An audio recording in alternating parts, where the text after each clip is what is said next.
June నెల 30వ తేదీ 2024 సంవత్సరం నుంచి జూలై 6వ తేదీ వరకు ఈ వారంలో జరిగేటటువంటి 12 రాశుల వారికి జరిగేటటువంటి వార ఫలితాలను ప్రొఫెసర్ డాక్టర్ ముల్లపూడి సత్యనారాయణమూర్తిని నేను మీకు రాశి ఫలాలు చెబుతున్నాను. ముందుగా ఇవన్నీ కూడా ఈ వార ఫలాలన్నీ కోటాను కోట్ల మందికి కామన్ ప్లాట్ఫారం మీద చెప్పబడేటటువంటి రాశులు ఇవి.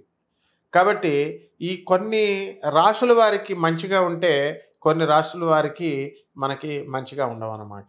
ఇప్పుడు ఈ 12 రాశులకి కూడా ఈ యొక్క గ్రహాలు ఏ స్థానాల్లో ఉన్నాయో ముందు మనం చెప్పుకుందాం.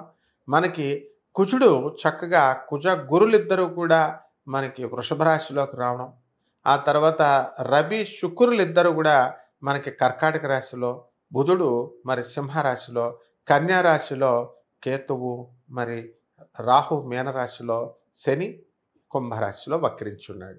కాబట్టి ఈ యొక్క శని వక్రించడం వల్ల ఏ రాశులకు మనకి కలిసి వస్తుంది, మరి ఏలినాటి శనికి ఏ రాశులకు ఉంది, ఇవన్నీ కూడా మనం చెప్పుకోవడం జరుగుతుందన్నమాట.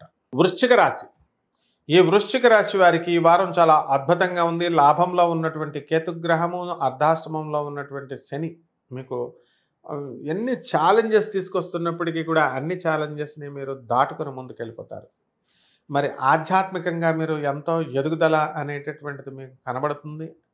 ఎంతో తెలివితేటలతో ఎన్నో నెలలుగా ఎన్నో సంవత్సరాలుగా పరిష్కారం కానటువంటి ఇవన్నీ కూడా మీకు పరిష్కారం అవడం అనేటటువంటివి, పనులు అవడం అనేటటువంటిది మీకే ఆశ్చర్యాన్ని కలిగిస్తుంది. ఇక గురు గ్రహ యొక్క దృష్టి మీ పైన ఉండడం వల్ల నిజాయితీగా మీరు తీసుకున్నటువంటి అప్పులన్నీ కూడా మీరు నిజాయితీగా తీర్చివేస్తారు.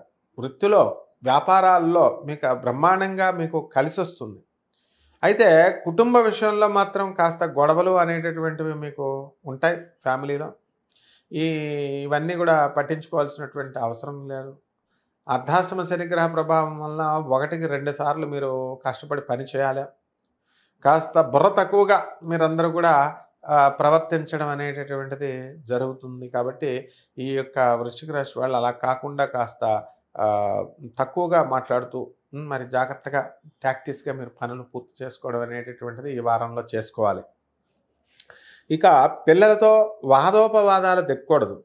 దానివల్ల పిల్లల మధ్య, ఈ తల్లిదండ్రుల మధ్య కాస్త ఈ వృశ్చిక రాశి వాళ్ళ మధ్య డిఫరెన్సెస్ అనేటటువంటివి రావడానికి అవకాశాలు ఉన్నాయి. కాబట్టి అది కాకుండా మీరు జాగ్రత్తగా మీరు ప్లాన్ చేసుకోండి. అలాగే విద్యార్థులు వచ్చేసరికి విద్యార్థులు బ్రహ్మాండంగా చదువుతారు. వాళ్ళు చక్కటి మంచి పాస్ మార్కులతో మీరు ముందుకు దూసుకొని వెళ్ళిపోవడం అనేటటువంటిది జరుగుతుంది. ఈ వారంలో మీరు అందరూ కూడా పని అద్భుతంగా మీరు చేసుకుంటూ ముందుకు వెళ్తారన్నమాట.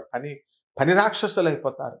మీరు మీ క్రింద పని చేస్తున్నటువంటి వాళ్ళంతా కూడా మిమ్మల్ని తిట్టుకుంటారు. ఎందుకంటే మీరు పని పని పని పని అని చెప్పి మీ పని పిచ్చి వాళ్ళని కూడా ఇబ్బంది పెడుతూ ఉంటారనమాట. ఈ విధంగా ఈ వారం చాలా బ్రహ్మాండంగా ఉంది. రెమెడీస్ దగ్గరికి వచ్చేసరికి మరి శని జపం చేయండి, శని స్తోత్రాలు చదవండి. శనికి కిలోంపావు నల్ల నువ్వుల్ని, నల్లని వస్త్రాన్ని పేద బ్రాహ్మణులకి శనివారం నాడు ఉదయం 8 గంటలకి కరెక్ట్గా దానం చేయండి. ఇంట్లో చేయొచ్చు, బయట గుళ్ళల్లో కూడా చేసుకోవచ్చు. అలాగే మహాకాళి అమ్మవారి యొక్క హోమాన్ని కనుక మీ ఇంట్లో జరిపించుకున్నాకనే బ్రహ్మాండంగా ఉంటుంది.